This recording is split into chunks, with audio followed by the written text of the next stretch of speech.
একসময় তারা দিব্যি ঘুরে বেড়াতো পৃথিবীর বুকে, কিন্তু একটা সময় বিলুপ্ত হয়ে যায়।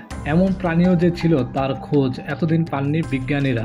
পৃথিবীতে এখনো কত রহস্য যে চাপা পড়ে আছে তা বিজ্ঞানীরাও বলতে পারবেন না। যেমন ৭৫ লক্ষ বছর আগেও এক প্রাণী এই পৃথিবীর বুকে হেঁটে চলে বেড়াতো, শিকার করে খেত, কিন্তু তাদের কথা কারো জানা ছিল না। অবশেষে মাটি খুঁড়ে মিলল তাদের জীবাশ্ম, যা থেকে তাদের অস্তিত্বের কথা জানতে পারল মানুষ। বিজ্ঞানীরা তার খোঁজ পেলেন এই সবে ৩৬০ লক্ষ বছর আগে পৃথিবীর বুকে ঘুরে বেড়াতো বেয়ার ডগ বা ভাল্লুক কুকুর। এই প্রাণীর নানা প্রজাতির ছিল, তারই এক প্রজাতি এই নয়া আবিষ্কার হওয়া প্রাণী বলে মনে করছেন বিজ্ঞানীরা। তবে এদের চেহারা ছিল একটু আলাদা, বিশেষত এদের চোয়াল।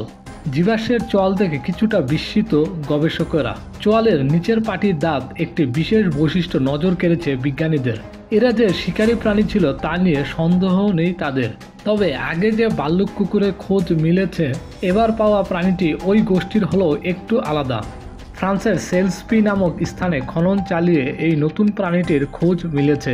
বিজ্ঞানীরা এই নতুন প্রাণীটির নাম দিয়েছেন টার্টারোসায়ন কাজানাবেই।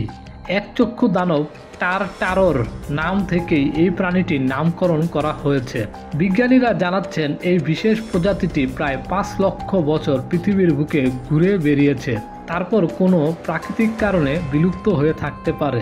এদের ওজন ছিল প্রায় ২০০ কেজি।